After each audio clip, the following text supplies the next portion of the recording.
one Lord, one faith, one baptism, one God. Heaven on earth, the sound of unity. TheVoiceRadio.com. Like butterfly, you can do most anything your heart desires. Freedom comes with understanding who you are. Spread your wings. Hey, this is Tonya. Please come and visit me every other Monday evening at 8 p.m. Eastern for the next chapter of A Wing and a Prayer. Remember, bring a friend. 8 p.m. every other Monday. I'll see you there. Thank you for joining me today. I'm Tonya for this week's chapter of A Wing and a Prayer. The beginning of a new year is the perfect time for some to reflect upon the past, to re-examine their choices, and to resolve to make changes. A resolution, by definition, means a course of action determined or decided on. Now, you have searched, you have evaluated, and decided upon the course of action you will change over the next 6 to 12 months. However, many resolutions fail before the end of the first month. There are many reasons for failure, including the broadness and lack of clear action steps involved in many resolutions. 6 in 10 Americans make New Year's resolutions, most commonly to get physically fit, to become financially fit, but typically only 8% of those commitments ever succeed. Why is that? Do we really not want to succeed in the things we say are so important to us? I believe many of us do want to succeed, but there are a few intrinsic problems. Number 1, we don't know how to succeed, not truly. Number 2, there's no plan to succeed. And number 3, we oftentimes cannot do it alone. We need some type of support. Whether it's to lose weight, to stop smoking, to get a better job, or so many others we find ourselves resolving to, there must be a plan to achieve success. Will there be roadblocks along the way? Definitely. And we have to plan for those as well. So how does one start? Well, first off, the power of positive thinking. One of the most common reasons people fail at New Year's resolutions is because they're certain that they will fail, that is. They tell themselves that they're not strong enough.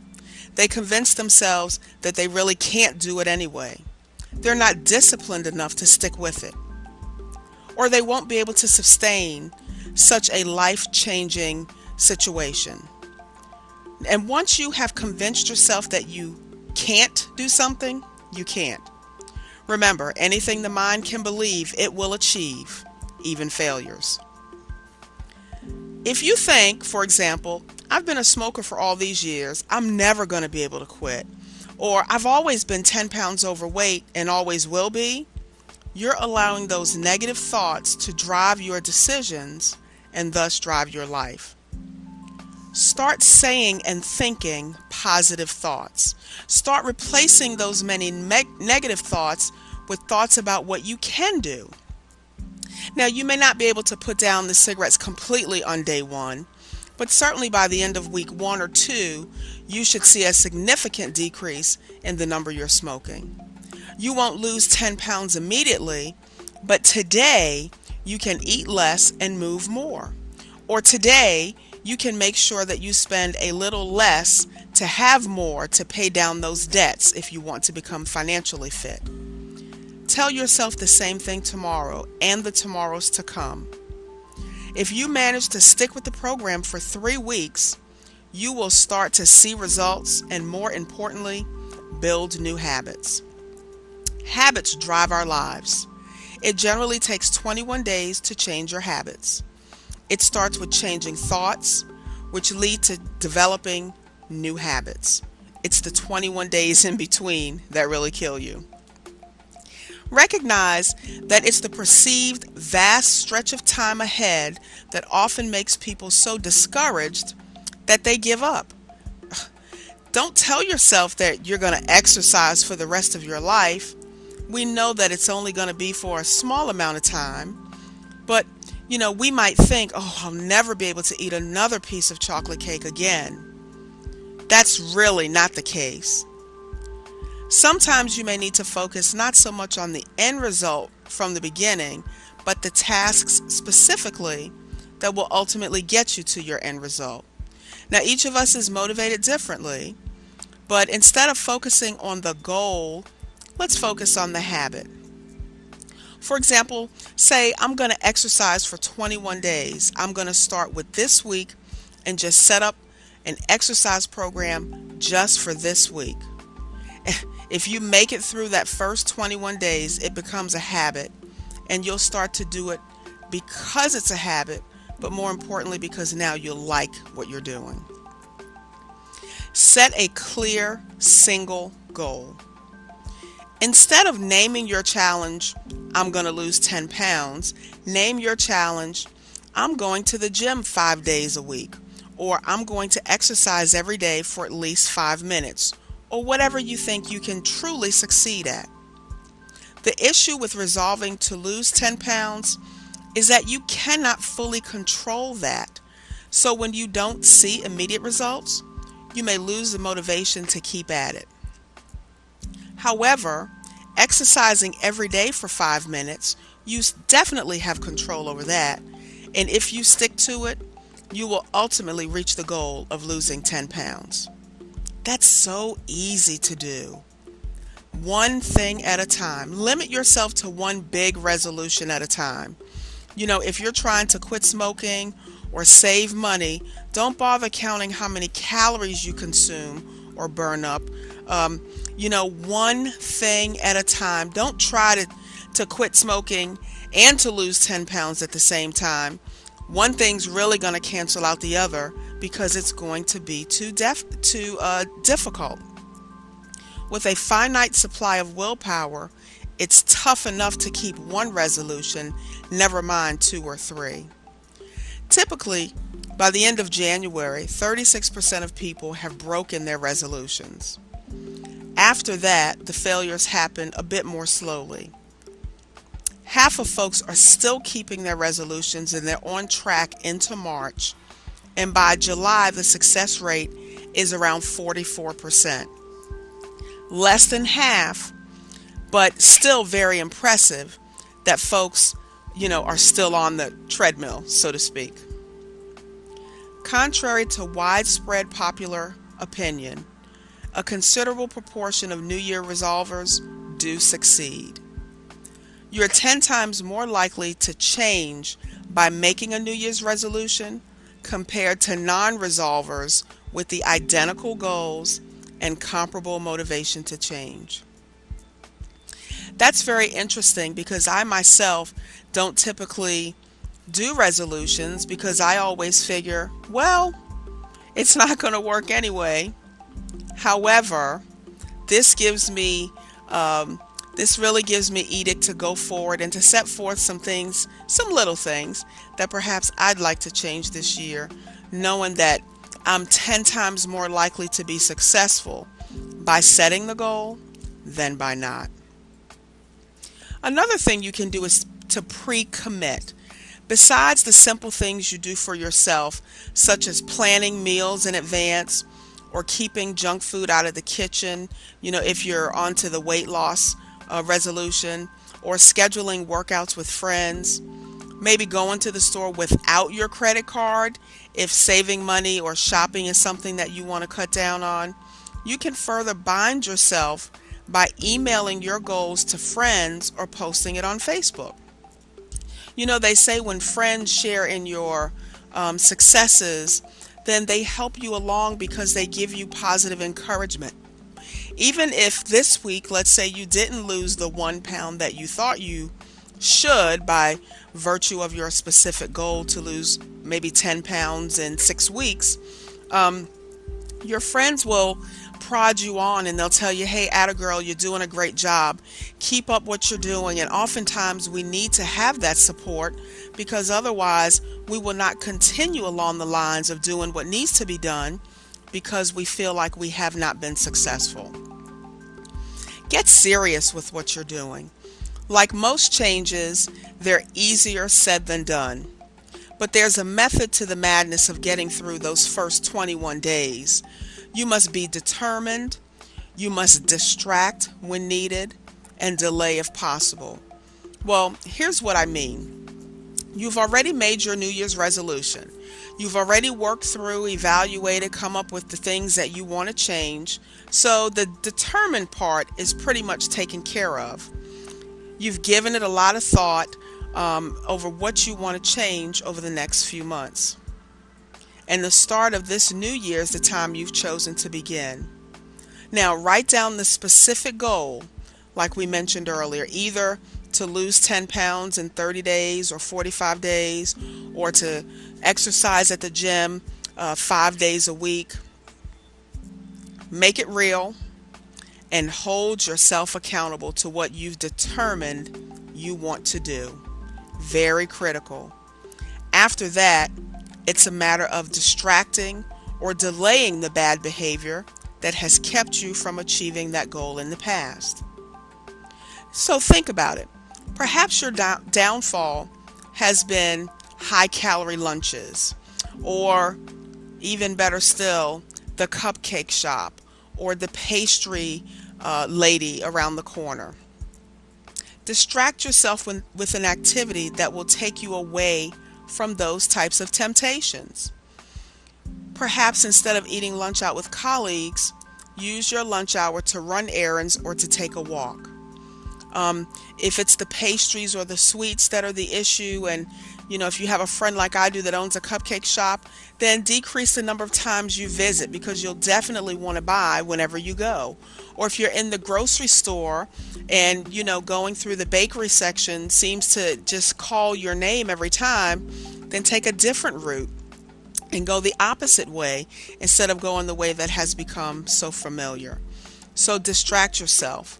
If you're not able to resist a sale, and who can't resist a clearance sale or a sign that says, 50% off, remind yourself how frequently sales typically happen and decide to walk past this one, just this once. Delaying even a few minutes typically does help. The bulk of the temptation is typically gone within 10 minutes. If you can delay just that long, it will make it so much easier to resist. I've heard it said many times for those that are trying to become financially fit and they want to decrease their impulse buying. Impulse buying is so much easier these days than it's ever been before, with shopping channels on television, with Amazon.com right at your fingertips on your computer, whether you're at work or whether you're at home. It's very difficult to really get away from the temptation, but we have to be strong because in the long run, it's going to help us to be better, physically fit, financially fit. And they used to say years ago to take your credit cards and to put them in a baggie, a Ziploc baggie with water, and then put it in the freezer. Because if you can't get to the number, well, number one, you can't get to the card to take the card to the store to shop. But even so, if you can't get to the number to shop either online or on television, then that will help to distract you as well. And sometimes, let's face it, we do need to be distracted.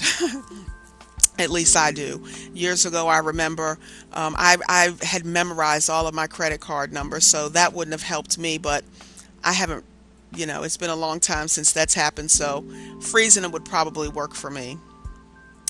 Outsourcing can also help. You can outsource self-control, again, by sharing your progress with friends. You can share that progress through Facebook, as mentioned earlier, through posting on Twitter. You want to keep a running log on a daily basis or a weekly basis about your weight or your workout routine or regimen. Or you can even make a formal contract with friends. Think about it. Some of our friends are going through the very same things that we're going through as well. And it may not be a bad idea to have a buddy to have literally a workout partner who you're able to bounce things off of. You can kind of report in without necessarily having to talk to each other every day by posting information on Twitter or on Facebook. And not only will you be a coach for them, but they'll be a coach for you as well. And your family, your family wants you to be successful, and so get them in on the project. I typically find that when we set goals and we share them with other people, then we are a little more truer to ourselves. Not only will they hold us accountable, but we will also hold ourselves accountable, because we know folks are looking at what we're doing. And, no one wants to be a failure, but by the same token, I think we get a little more serious when other people are helping to keep us on track. Speaking of being kept on track, keep track of your progress. Now, nutritionists used to advise people not to weigh themselves more than once a week. They said that we would get discouraged by the fluctuations, because as we all know, that first few days or first week of a weight loss regime is typically a lot of water loss, and then maybe there's a day or two there where there is no change, and some days you may go up before you go back down, so that may have been a bit discouraging. Well, recent research has shown that daily weigh-ins actually do work better.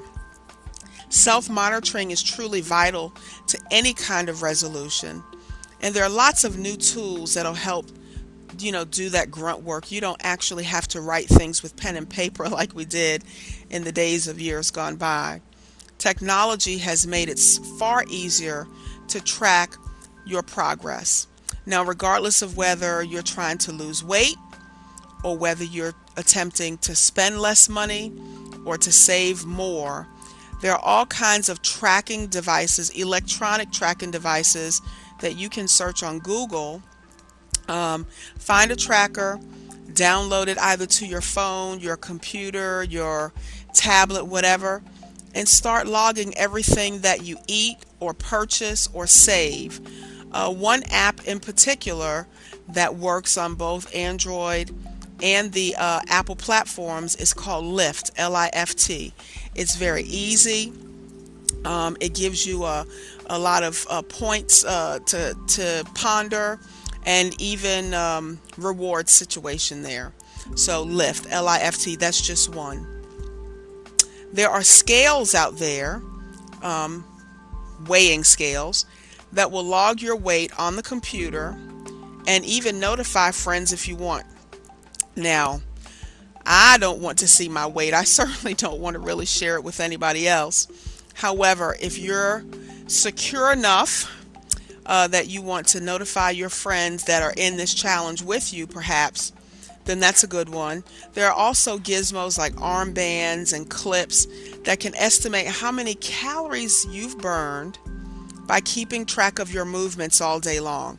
Now, that's pretty cool, especially if you're someone that is mobile, not necessarily someone who's sitting at a desk, for the majority of their 8-hour or 9-hour workday. But maybe if you're up and around, you're trekking on the bus or on the subway, or you have stairs to maneuver during the course of the day. That's a really good way, because oftentimes, everything we have, we're kind of estimating, how many calories a, bagel has. And, well, I've walked, 45 steps. How many calories have I burned? And so there are gizmos out there that can assist you with that. You can let all your financial transactions be automatically categorized on mint.com. That's mint.com. After analyzing 2 billion transactions by 3 million users, Mint's analysts confirmed the benefits of monitoring. Once people started tracking where their money went, they tempered their spending. So in other words, once you saw where you maybe were wasting more than you thought you were, it actually helps you to kind of pull in the reins a little bit. Because, if you're not keeping any records of anything, then you're just spending willy-nilly and doing your own thing. That's fine until you don't have, you have more months left at the end of your money. So that might not be a bad program for you to check out. Mint, mint.com. So why is keeping track important anyway? It's very easy to get discouraged about not making progress with your diet, for example, if you consistently forget about the snacks you nibbled on during an office meeting, or if you didn't pay attention to the amount of calories in your daily latte. Likewise, you can be certain that you simply can't spend less when you're not sure where your money's going. So, monitoring what you do now is likely to show where the transgressions are and how you can improve. Now, there are those of us out here that don't really want to know where our money's going, or they don't really care about calorie count and things of that nature. And so I would venture to say that those would be the folks that would not resolve to change those particular types of behavior. But in the event that they are, these are the tools that you can utilize. Factor in fun. You know, having fun with what you're doing makes it not such drudgery to have to do it. It doesn't become a chore. Yes, you want to get fit. Absolutely, we want more money in our checking accounts. But if you expect to get there by denying yourself every indulgence, we're definitely doomed to fail. The biggest problem people have with changing a bad habit isn't that they lack the willpower. It's that they make the change so severe, it's not sustainable. Realize that you will have another hot fudge sundae at some point in your life. You will shop at another sale. Just don't do it today, and don't overdo it. Consider putting a reasonable treat into your plan. Make it something you can afford, whether it's calories or cash, and that won't blow all the good that you've done to that point. Whether you give yourself permission to buy a $50 item or indulge in a high-calorie meal once a month by factoring in the fun things you like without giving up on the long-term lifestyle change, you'll make your resolution long-lasting. You know, it's so important to keep in mind that we do want to be healthy, but by taking everything away from yourself, by what we end up doing is we want to do it more. You know, if you say, I can't ever look at ice cream again, then that makes you want it all the more. So you have to censor yourself. You have to do things in moderation. Don't overact to a lapse. One reason dieters fail is a phenomenon formerly known as counter-regulatory eating. Well, informally, it's known as the what the hell effect. Once you lapse, you figure, the diet is blown today anyway, so I might as well go ahead and finish the whole carton of ice cream, never mind just the bowl that I was eating. Obviously, if you do that, you will incur far more damage than just that original lapse. And we don't want to make it so bad that it's not worth turning back, or it's not worth getting back on track. Life happens. We're humans. We pick ourselves up by the bootstraps and we move forward. One of the cheeriest new findings from diet research comes from an experiment in which people had to resist a bowl of M&Ms, of all things.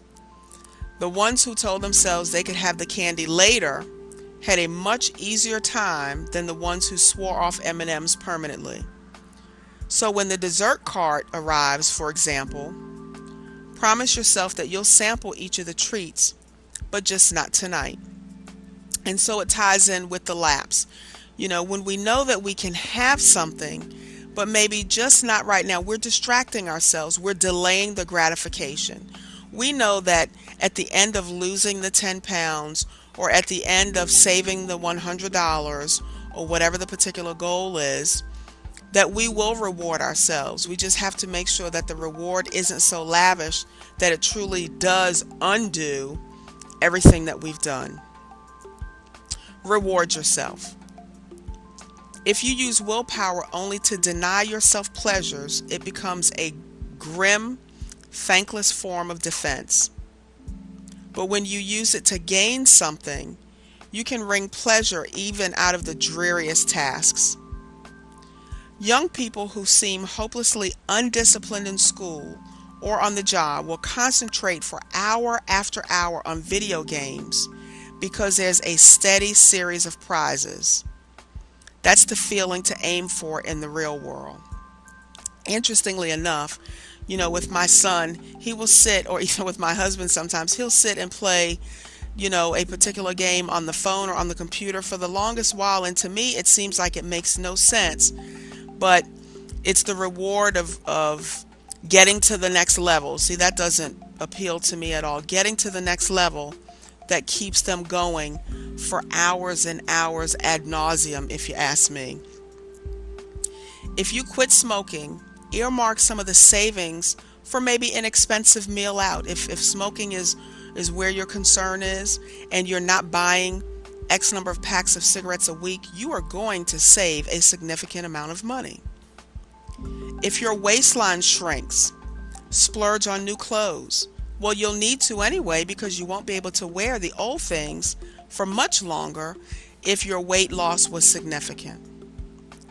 Look for new exercise monitors that will make donations to charities based on how many steps you take. And again, those are gadgets. Those are programs that folks have developed. So if you've lost the amount of weight that you want to, you can actually make a charitable donation. There are other gadgets and applications for your phone and your computer, your tablets, that will award points or trophies even for reaching specific goals. Even the tiniest and silliest rewards sometimes can make a difference. If you want your willpower to last all year long, every little bit helps. Isn't it amazing that we pick the beginning of the year to start a grand change in our lives when we can certainly make changes at any point in our lives? Resolutions often seem doomed for failure even before we get started. It sometimes seems like the odds are against us from the very beginning.